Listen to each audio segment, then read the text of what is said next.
Okay. Next speaker, Dolores Rojo Guiñazú. Dolores, okay, as I said, I'll keep the bio to the minimum. She will talk about podcasting as a translator's amplifier, a way to increase your message and impact. You can read her bio in our site. I'll only say she is not only a sworn translator, a traductora pública, she also holds an MBA in marketing management from the Universidad de El Salvador in Buenos Aires and Albany University in Upper State New York. And she's very interested in quality assurance, standards, etc. So, Dolores, the floor is yours. Thank you. Gracias, Elicer. Thank you for inviting me. Thanks for the association and to the association and to everybody present today. I will share my screen, right, Elicer? Is it? Yeah, sure. Am I You are allowed? also co-host, so you can. I think You have the right to do it. Can you see the screen? Yes. Yes. Perfect. Well, thanks so much. It's always a pleasure to be here. In Carnival, as you said, Elicer, in Argentina, we are in a national holiday, a long holiday, because yesterday and today are holidays due to Carnival. But I love to be working. You know, as freelancers, we don't have sometimes weekends or holidays. Don't step on our toes, please. Yes. Okay. So, in this 2026 conference, the future of the translation profession in the age of AI, I will speak, as Elisa said, about podcasting and how can we as linguists, translators, interpreters can use it to be more visible and current nowadays. Let's see if I can move it. Well, Elisa already talked about myself, but as a translator, mainly focused on the written word, mainly not only, for many decades, let's say, just a little, yes, before the pandemic in 2017, 2018, I began with this audio or podcasting new space, let's say. So I cannot move it. Let's see why I cannot move. Here. So as this person, Miranda Katz, who is a very famous author, said, people are really listening. So, you know, as our previous presentation, the word began like in writing, let's say, and all people read. And for some years already, people are listening more and consuming a lot of audio content and video content. So podcasts are perhaps the newest social media, if we call it a social media channel, but they aren't a bubble anymore. They are boom, and they are getting louder because they are growing and growing each year. Mainly, of course, in North America, Europe, and the rest of the world, are like following. So, as translators, it's perhaps more uncomfortable to move into the audio, but we know it, so we are like in the intersection of all that, and we can do it. So I would like you to share, if you listen to podcasts, perhaps you can write in the chat, or if you have one podcast that you like, maybe in Spanish, in Hebrew, in English, whatever language, and why you like it, like one word, if you can think of.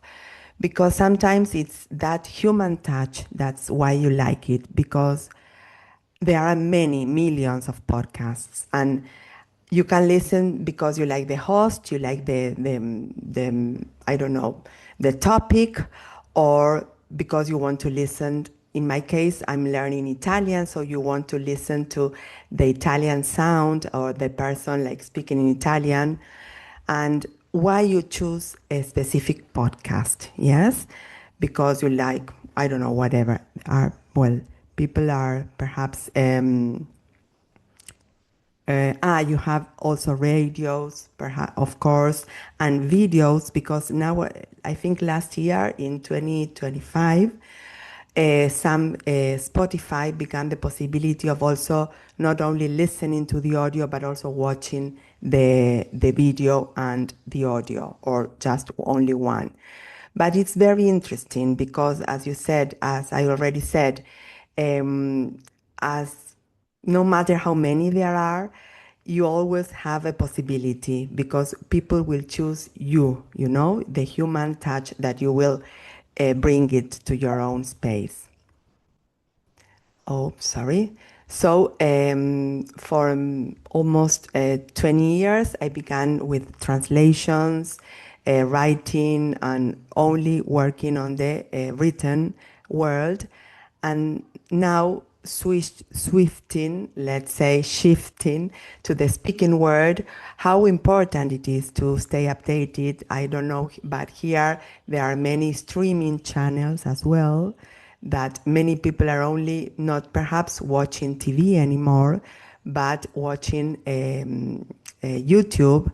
There are different also translation and linguistic university channels that are very interesting, and you learn a lot. And the podcast, that is what I already said about Spotify, that you can, if you are, for example, commuting, you will not be able to watch, but if perhaps you are cooking, you will also like to just watch the person, the interview, speaking, but not only the audio, but also the image, yes? And the audiobooks, of course. Well, according to the statistics, these are not updated up to 2026, but there are a lot of growth on podcasting and available on the platform. And most of them consumes from the smartphones. I also consume it from the tablet or from the TV, directly. It depends on your own choice. And as you can see here, the countries varies a lot on how many people listen to podcasts, like daily or weekly. So when you think about podcasting and how to stay relevant as a linguist nowadays, you have to think about what's your message or your legacy, what you would like to leave, yes, or to share to the world.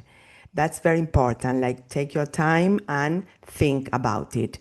Perhaps something that you wrote about, something that you've been working a lot, some study that you have, and you can prepare it and share, and perhaps meet new people interested in that.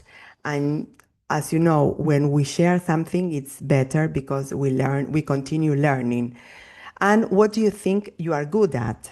For example, I prefer, just for an example, to interview people because I think it's more interested for the people who will listen.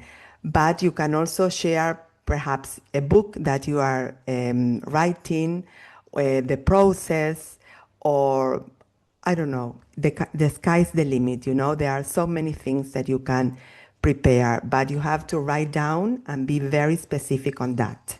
Something that inspires you and something that will, the audience, your specific audience, will feel that, because we know we are humans.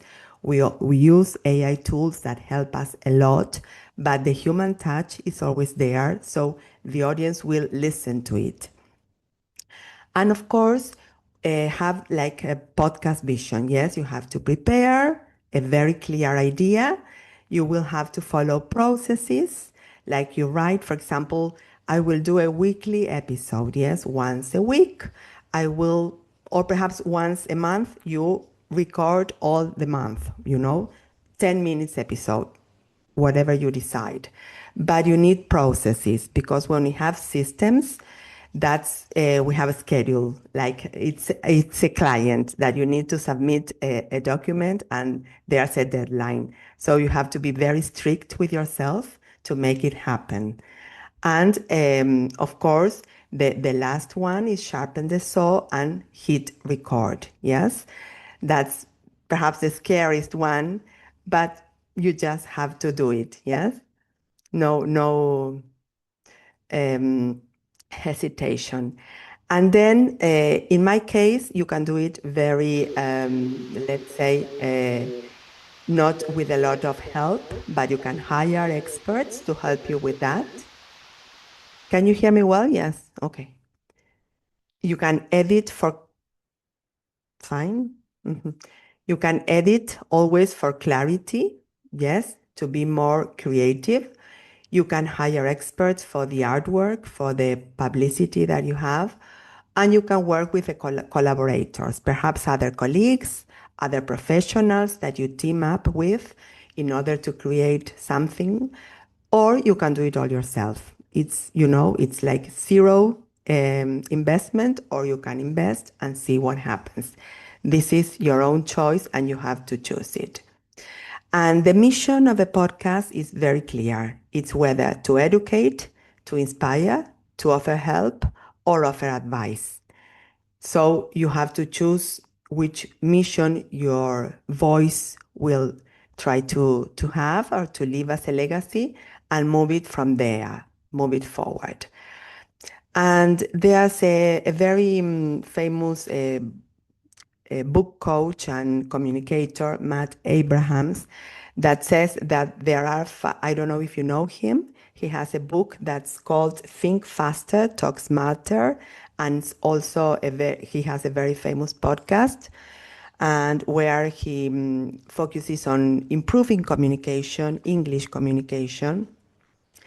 He's from Stanford University. And for him, there are 5 elements. You have to focus on a central idea, as we've been talking, a mission, a vision, to play to a specific audience, a niche. That doesn't mean that it has to be small, but has to be specific, yes, a niche.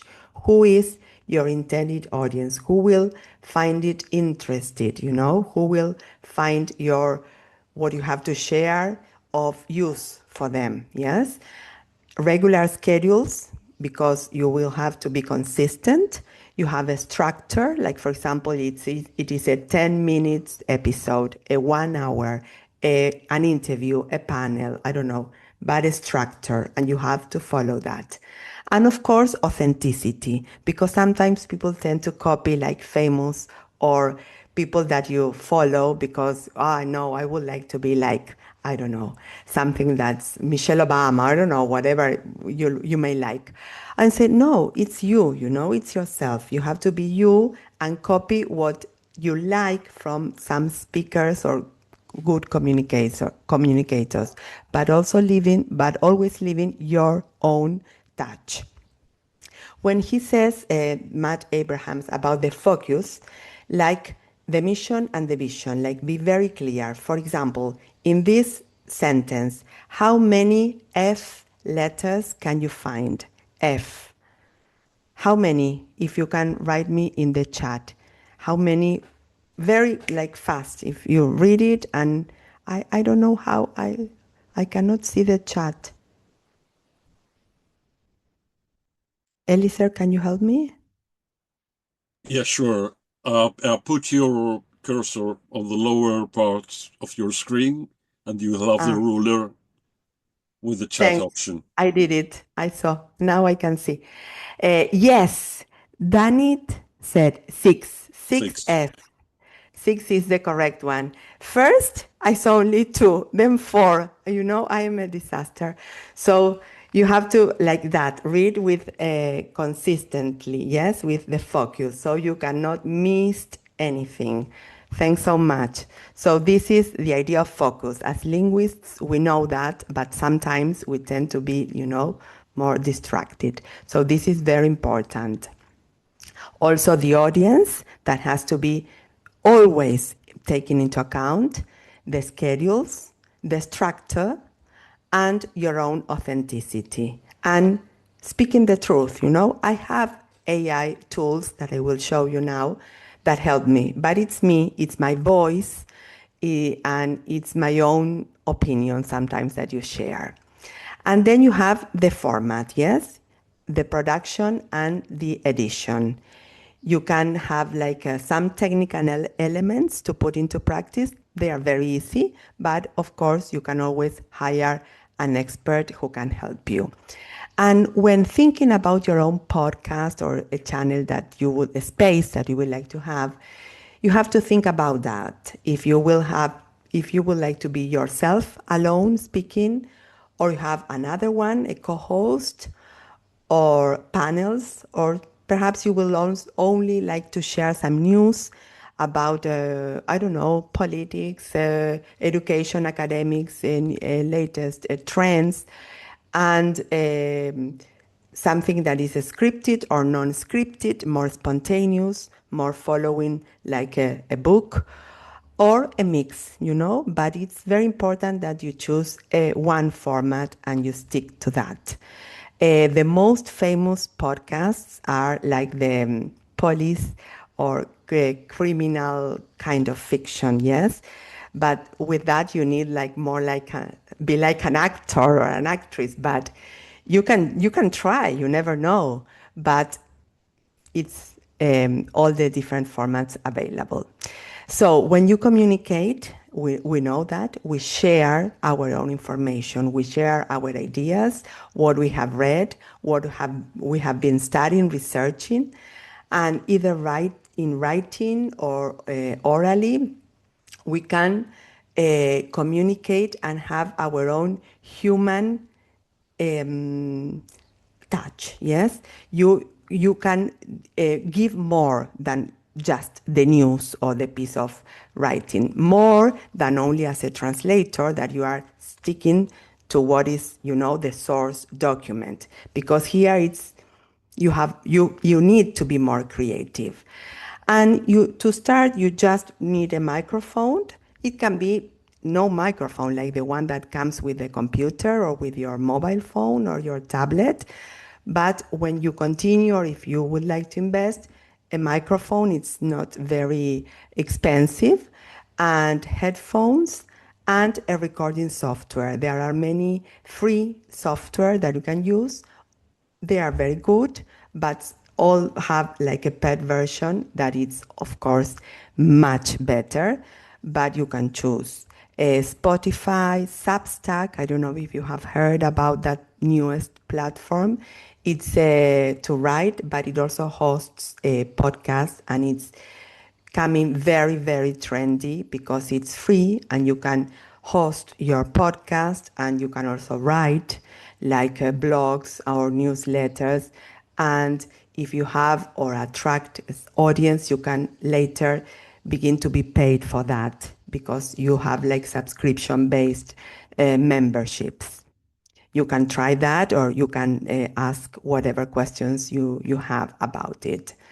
I have this microphone. It's a blue Yeti that is one of the most common and easiest one, and that light. But you can have whatever you want.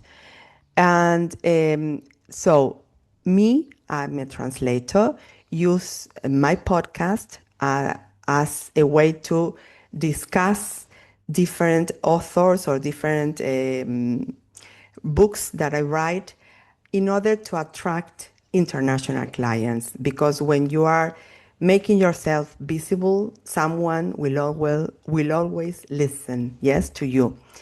If you are, for example, these are other examples, a university linguist, perhaps will like to share their academic new topic in order to have or receive grants for that.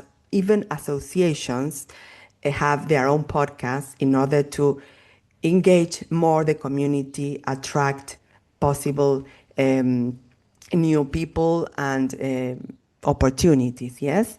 And Dolores, 5 minutes left. yes. And a voice coach or interpreter also uses podcasts to demonstrate their own expertise, and of course, have more opportunities as regards speaking engagements. Yes. So podcasting, I think it's not just a microphone, it's an amplifier. It's in a way your own portfolio as your own translations. Yes. And it's a way of growing your impact and your impact, because we do not only, people don't only hire services, but hire trust in that person who will be able to deliver the service they are paying for. So progress, as we all know, is not 0 to 100%, it's one step at a time. And you just need to begin, because done is better than perfect, as Corinne McKay, also another author, prolific author in our industry, always says. So you have to try, and if you don't like it, you stop it. But it's your own attitude to perhaps widen your scope and begin something new, and amplify your own voice, that you know a lot, that we all have been working with language for so many years, and we have to keep on raising our standards and sharing it to our world. So in order for you to know that it's possible, I have my own podcast. It's Attitudable. It's in English and in Spanish. So if I can do it, everyone can do it. Yes. So I dare you to try it, to be present, and to know that the future of work is AI connected, and we have to embrace it and keep on transforming and moving forward. So if you have any doubts, any questions, you can write me or ask me here. I don't know if we have time, Elisir. There is time Thank for you. a couple of questions, if needed. If I may ask, Yeah. Dolores. Yeah, sure, Sohrab. Thank you so much. Thank you for the presentation. I have couple of few questions. That one would be the consistency of it. Would you, for somebody who gets into doing podcasts or is interested to get into doing podcasts, does it have to be repeated, or do you suggest it to be, oh, if you can do just 5 episodes, that's it. You don't have to every week come and post and post and post. Yes, for example, if you are an author, perhaps, or a professor, or someone who would like to share specific, I don't know, topic or book or whatever, you can say, well, I will record 5 episodes in 5 months or once a month, and that's it. And you have your format, or a year, for example, 2026, I will have, and then it's like a beginning and an end. And it's perfect, because it will always be there hosted. I mean, it's like your website. You will, and it will never get old. You perhaps 2 years will go by and you will know no more recordings, but you can always said, in 2026, I have my podcast about this finding or this research that I've been working on. You can listen to it here. It's perfect. Many people are working on that, like five episodes or 6 or 10. You choose. Yes, you can do it as well, or have like a show all the time. Because I'm just thinking, as an interpreter or translator, a lot of people, if they're going to just promote what they do, it would be a little bit hard to think, well, I'm going to talk about myself for an hour or 30 minutes or even 20 minutes every week. I don't want to do that. It's a very big kind of the time to set apart. And some people might say, I don't even have content to speak about my work that much, or, I don't have that interest to be such a continuously posting. So I was just thinking of that part of it. Yes, but if you make time and write it, something, you will find that you have a lot to share, because we all have a lot of content, but we don't realize it, perhaps. Yes. For example, there's an interpreter. It's not a podcast, it's a YouTube channel, and she shows every week or every 2 weeks, I think, the console, the booth, different booths, different settings, and it's very short. It's up to 7 minutes, I think, and it's lovely. Yes. Great presentation. I've never thought of it this way. It's such a refreshing type of subject. Thank you. It's doable, and it's like having another social media, like you have a LinkedIn or a Instagram or Facebook, you have a podcast because you recorded some episodes about something and it's there. Nomi, Go for last it. question. Yeah, no, Dolores, can you share the slide, please, again, with the name of your podcast? Yes, sure. Thank you. Attitudable. Attitudable, it's in English and in Spanish. Here, attitudable, because it's an invented word with attitude and able. Like we have to blend your own attitude and your capacity to make it happen. And attitudable only is in English and attitudable in Español. These are interviews with authors of books that I admire.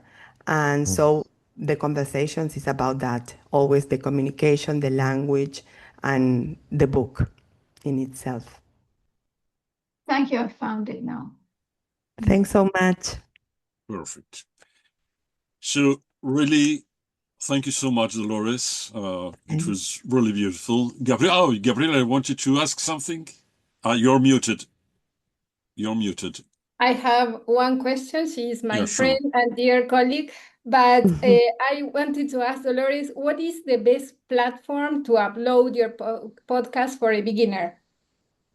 Yes, the easiest one used to be, well, Anchor, that it was for free, but now was bought by Spotify. So it's Spotify for podcasters.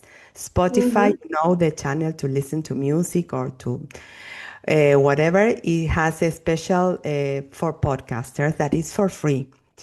But now, some months ago, Substack began being a very big competitor of Spotify on podcasts. And I don't have it. I have it on Spotify, my own podcast. But I've been listening that many people have very good experience with Substack. Thanks. Thank you.